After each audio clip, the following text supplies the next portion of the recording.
स्मार्टफोनदेखि लिएर सोसियल मिडियाहरूमा रमाउने र एकदम यसकै प्रयोग धेरै गर्ने हामी पुस्ता हौ। र हामीलाई चाहिँ बाहिर बोल्नुभन्दा पनि अब काम चाहिँ के गरेर देखाउँ न भन्ने चाहिँ एउटा जोस हो होइन। हामीले अब त्यही तरिकाले नै हामी अगाडि हिँडेको पनि थियौँ र हिँड्छौँ पनि। हाम्रो हिजो सिटो कार्यालयमा हामीले शहीदको परिवारलाई क्षतिपूर्ति दिलाउनेदेखि लिएर उहाँहरूलाई सहजीकरण गर्नुमा पनि सहयोग गरेका थियौँ। हामीले जनतालाई जानकारी गराउन चाहेका मुख्य मुद्दाहरू यस प्रकार छ। यो केवल आर्थिक सहयोग मात्र थिएन। हिजोको जुन सिटो कार्यालयमा हामीले गरेका थियौँ यो हाम्रो प्रतिबद्धता हो, शहीदको सपना पुरा गर्ने र उहाँको परिवारलाई सधैँ साथ दिने। उहाँको सपनामा जहिले हामी अब उहाँले देखाउनु भएको बाटोमा हामी अगाडि बढिराख्ने। उहाँले जुन तरिकाको नो करप्सन अभियान भयो र प्रत्यक्ष निर्वाचित कार्यकारी निर्वाचित को हाम्रो जुन माग थियो त्यो मागलाई चाहिँ सरकारले सिरियसली लिएर त्यसलाई चाहिँ पुरा गर्नुहुन्छ भन्ने लागिरहेको छ। शहीद छत्रमान कुटुमी राईलाई संसद भवनमै गोली हानी हत्या गरिएको हो हाम्रो धनकोटाको शहीद। तर आजसम्म पनि उहाँका हत्यारालाई पक्राउ गरी कानुनी कटघरामा उपाउन सकिएको छैन।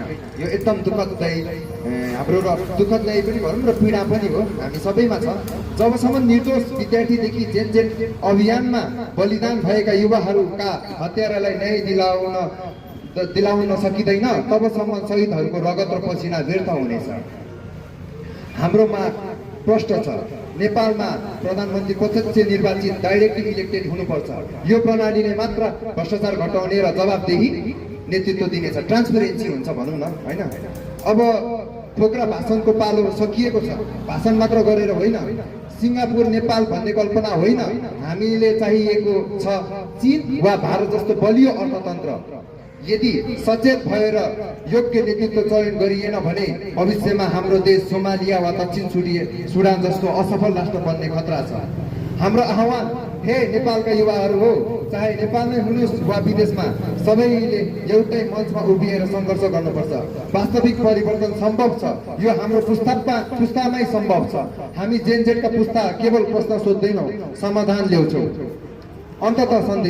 अन्तिम सन्देश भनौँ न हामीले दिनु खोजेको, हामी सबै मिलेर मात्र भ्रष्टाचार मुक्त धनकुटा र नयाँ नेपाल बनाउन सक्छौँ। त्यसपछि मात्र हाम्रो सन्तानले गर्वका साथ भन्न सक्छ, हामी ती वीरहरूको सन्तान हौ जसले आवाज उठाए, भ्रष्टहरूको पर्दाफास गरेर देश बदल्न सके। हस्त नमस्कार।